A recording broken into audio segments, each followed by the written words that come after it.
Hi guys, welcome to my channel again. দেখো চলে এসেছি নতুন আরেকটা ভিডিও নিয়ে। তো আজকের এই ভিডিওটাতে আমরা মূলত আলোচনা করব অঙ্গনওয়াড়ি কর্মীদের বেতন বৃদ্ধি নিয়ে। তো তোমরা রিসেন্ট সিনারি কিন্তু সকলেই জানো যে লোকসভা ভোটের যে ইলেকশনের রেজাল্ট, সেই ইলেকশনের রেজাল্টের পর কিন্তু কোনো পলিটিক্যাল পার্টি সরকার গঠন এখনও পর্যন্ত করতে পারেনি। সেই ক্ষেত্রে এনডিএ সরকারও কিন্তু সরকার গঠন করতে পারে এবং ইন্ডিয়া অ্যালায়েন্সেরও কিন্তু সম্ভাবনাটা অবশ্যই রয়েছে। কারণ এই বছর যে লোকসভা ভোট হয়েছে এখানে কিন্তু কোনো পলিটিক্যাল পার্টি ক্লিয়ার মেজরিটি সেটা কিন্তু পায়নি, ঠিক আছে। তো এই যে কোনো পলিটিক্যাল পার্টি সিম্পল মেজরিটি পায়নি, তো এটার প্রভাবটা কি অঙ্গনওয়াড়ি কর্মীদের যে বেতন বৃদ্ধি বা আদার্স যে অ্যাক্টিভিটিসগুলো করানো হচ্ছে অঙ্গনওয়াড়ি কর্মীদেরকে দিয়ে, সেটার উপর কোনো প্রভাব পড়বে কি পড়বে না, তো এই বিষয়টা অবশ্যই খুবই একটা গুরুত্বপূর্ণ হয়ে যায়। তো সেক্ষেত্রে যদি বলা যায় তো অঙ্গনওয়াড়ি কর্মীদের বেতন বৃদ্ধির সম্ভাবনাটা কিন্তু অনেকটাই বেড়ে যায়, ঠিক আছে। কারণ আমরা রীতিমতো কেন্দ্রীয় সরকারের যে বিষয়টা দেখেছি যে পার্লামেন্টের মধ্যেও অঙ্গনওয়াড়ি কর্মীদের রীতিমতো বেতন বৃদ্ধি করানো হোক বা বেতন বৃদ্ধি নিয়ে প্রতিনিয়ত কিন্তু পার্লামেন্টে যে এমপিরা রয়েছেন তারা কিন্তু কথা উঠিয়েছেন যে কর্মীদের 15 থেকে 16,000 বা এরকম একটা যাতে ফিক্স স্যালারি করা হোক। কিন্তু কেন্দ্রীয় সরকার বারবারই কিন্তু এই বিষয়টাকে এড়িয়ে চলেছে এবং রিসেন্ট পাস্টে যে বাজেট ইন্টেরিয়াম বাজেট পেশ করা হয়েছিল সেই ইন্টেরিয়াম বাজেটে কিন্তু শুধুমাত্র অঙ্গনওয়াড়ি কর্মীদের যে আয়ুষ্মান ভারত যে হেলথ স্কিমটি কেন্দ্র সরকার দ্বারা চালু করা হয়েছিল সেটার আওতায় শুধুমাত্র নিয়ে আসা হয়, ঠিক আছে। তো একটা কর্মীদের মধ্যে এটা নিয়ে কিন্তু অবশ্যই একটা ক্ষোভ ছিল যে কেন্দ্রীয় সরকার বেতন বৃদ্ধি করছে না, লাস্ট 5-6 বছর হয়ে গেছে কোনো রকম বেতন বৃদ্ধি করছে না।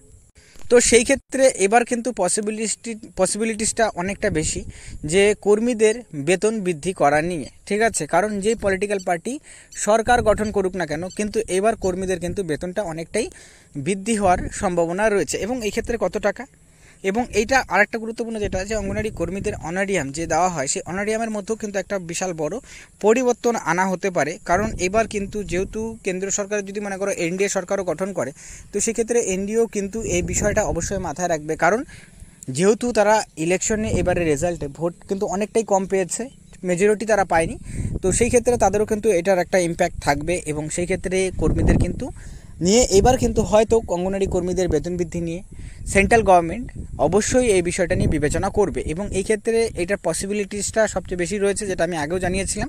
এবং এই ক্ষেত্রে হতে পারে যে নতুন নিয়ম লাগু করে, যেমন সমকাজে সমবেতন, এটা অনেকদিন ধরেই চলছে, বলা হচ্ছিল যে সমকাজে সমবেতনটাকে করা হবে, তো এইবার কিন্তু পসিবিলিটিসটা বেড়ে যাচ্ছে এবং এক্ষেত্রে সমকাজে সমবেতনটা চালু হতে পারে এবং যার ফলে কর্মীদের 1 লাফে বেতন কিন্তু 15 থেকে 16,000 টাকার মতন করার সম্ভাবনাটা প্রবল রয়েছে, ঠিক আছে। আর এছাড়াও কবে থেকে হতে পারে এটাও একটা কোশ্চেন থাকে, ঠিক আছে, কর্মীদের মধ্যে। তো সেটা হলে পরে হওয়ার যে সম্ভাবনাটা সেটা কিন্তু সরকার গঠন করার পরই, ঠিক আছে। তো সরকার গঠন এখনও পর্যন্ত হয়নি, তো সরকার সম্ভবত এই 1 সপ্তাহের মধ্যে সরকার গঠন করা হয়ে যেতে পারে, সম্ভাবনা রয়েছে, যেখানে এনডিএ সরকার হোক বা ইন্ডিয়া অ্যালায়েন্স সরকার কিন্তু গঠন করার পসিবিলিটিসটা রয়েছে।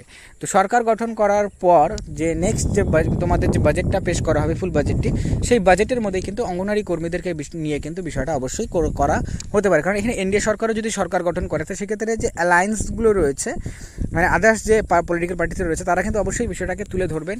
সেই ক্ষেত্রে কর্মীদের বেতনটা অবশ্যই বৃদ্ধি হওয়ার সম্ভাবনা থাকে এবং সেই ক্ষেত্রে 1 লাফে কত টাকা বৃদ্ধি করে এই বিষয়টাই দেখা রয়েছে। কারণ যেহেতু টোটাল 25 লক্ষ অঙ্গনওয়াড়ি কর্মী রয়েছে অল ওভার ইন্ডিয়াতে, তো এটার প্রভাব অবশ্যই ভোটে পড়েছে।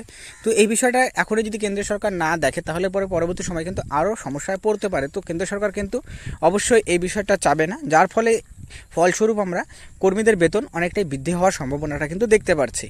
তো এটা নিয়ে যখনই আরও ক্লিয়ারিটি আসবে আমরা অবশ্যই তোমাদের সাথে জানানোর চেষ্টা করবো, বাট এই ইনফরমেশনসগুলো খুবই গুরুত্বপূর্ণ এই একটা সময়, ঠিক আছে। কারণ রাজনীতিতে কিন্তু একটা